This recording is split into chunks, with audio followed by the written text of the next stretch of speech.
apparently now it seems like it's list time. That all of a sudden all these lists are coming out now.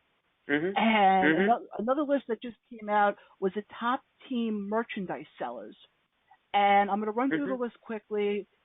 A lot of these aren't really surprises to me. I mean, number one is Golden State, two is Chicago, three is Cleveland, four is the Lakers, five is the Knicks, six is San Antonio, seven is Oklahoma City Thunder, eight is Miami, nine are the Celtics, and 10 are the Clippers.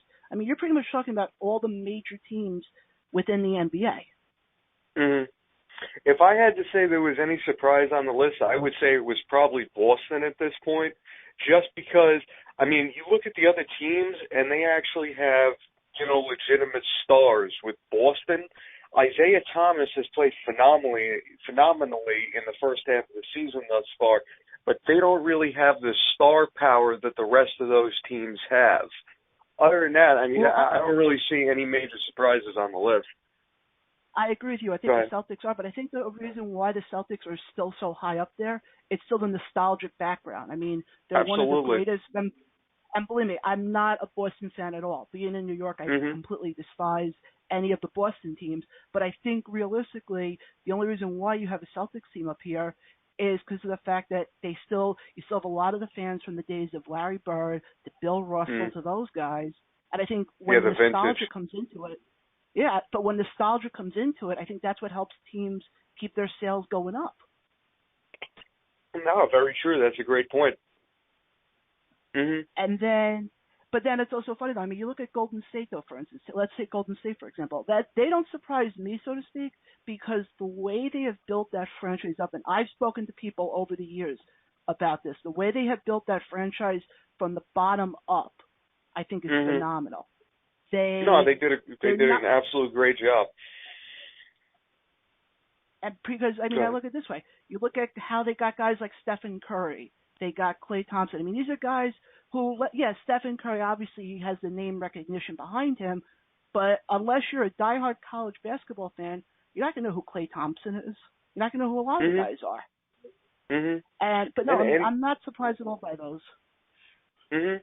And the Warriors. I mean, you're talking about the way they built their team. They did a great job putting players around them and building through the draft. Because in addition to those two, Draymond Green has become one of the most recognizable players in the league simply for his work ethic and the improvements he made last year. They added Harrison Barnes, who was a great bit player. Andre Iguodala was a phenomenal addition for them, just for all the little things he's able to do. And even a guy like Andrew Bogut can make a contribution to them when he's healthy. Yeah, and I agree with you Mhm. 100% on that one. I want to get to one other thing with the NBA before we transition over to some baseball talk. Another list that came out was the top the top teams that Forbes. Let me rephrase that. Forbes came out with a list last week of the top franchise values in the NBA, and for last year, the Los Angeles Lakers were number one. This year, they actually got dethroned by the New York Knicks, who came in Mhm. at a whopping $3 billion. What I don't know, and I haven't been able to find this out yet, is how much of that. I mean, let's be honest, the Knicks are the Knicks. Even if they play crummy like they did last year when they had the 17 wins, they can still sell out the Garden no matter what. Mhm. And I think a lot of that is, like I was saying before with the Celtics. I mean, you look at the Knicks team, yeah, they've been on and off the last couple of years, and they haven't really made any push into the playoffs since they were in the 90s, in the days of Patrick Ewing and those guys. But it's still the Mhm. whole Madison Square Garden. It's the greatest arena in the world. I mean, wrestling fans hear that so many times that Madison Square Garden is the greatest arena in the world. Absolutely, yeah.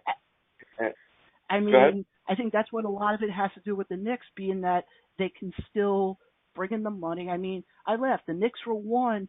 The Brooklyn Nets were, I think, 15th on the list at like 1.7 billion.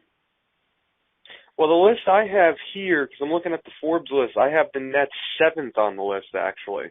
Okay, yeah, it was seventh then. I didn't know Mhm. if they were in the top 10, but that's a Yeah. surprise though, because when what's his face? I'm forgetting the owner's name now. The Mikhail Russian guy. Prokhorov. Yes, him. Mikhail Prokhorov. Eh, Mhm. yep. And with that one, I remember when they bought the team, they were playing in Jersey, and nobody really went to them. And all of a sudden now they built a new arena, and unfortunately it hasn't gone well for them.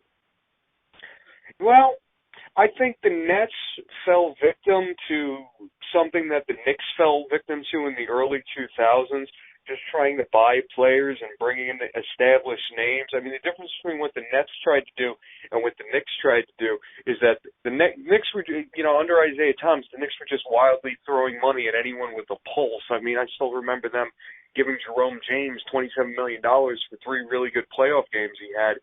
The Nets, by contrast, they brought in a lot of veteran players who had established resumes, but they brought them in towards the tail end of their careers.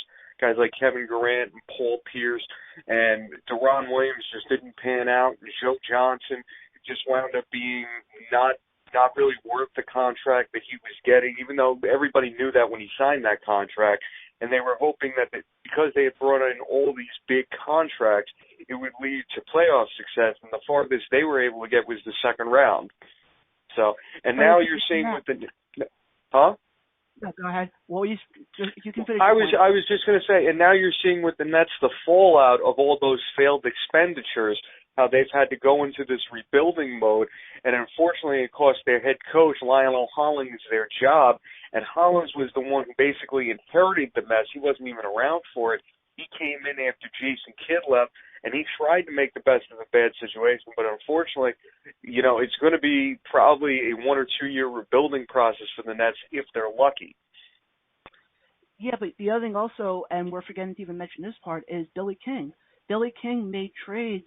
I mean, unless I'm wrong, I don't think the Nets have a first-round pick till like 2020 at this point. Well, yeah, no, that was the price of all those veteran contracts. You were right, Billy King giving up all the first-round picks. And remember, you can't trade first-round picks back-to-back years, so technically they have a couple first-round picks in the next few years, but the problem is they gave in the Kevin Durant and Paul Pierce trade, they gave the Boston Celtics the right to swap draft picks with them. And I think Atlanta also has that right on one of those years, too, from the Joe Johnson trade. So it's like they still have their first-round pick, but they don't have control over it. So if their pick is higher than Boston's pick, they're going to be picking in the mid to the end of the first round.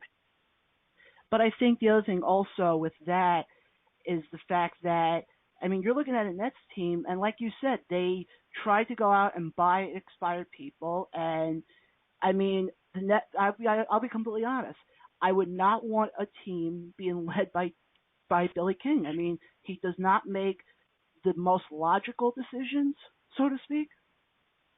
Well, I mean, let's remember. Like that? No, listen, you're right about that, but let's remember one thing.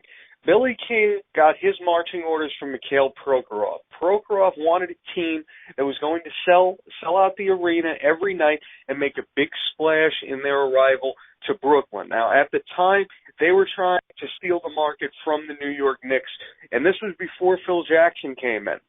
So I'm not defending anything Billy King did, but he did the best thing that he felt he could do to get the attention off the Knicks, who were in a decrepit state at that time. They weren't going anywhere either. So they did what they had to do to try to take the attention away from him, and it was the perfect time to do so. Didn't work out. Worked out terribly for him. But, I mean, again, Billy King did what Mikhail Prokhorov wanted him to do. It just didn't work out.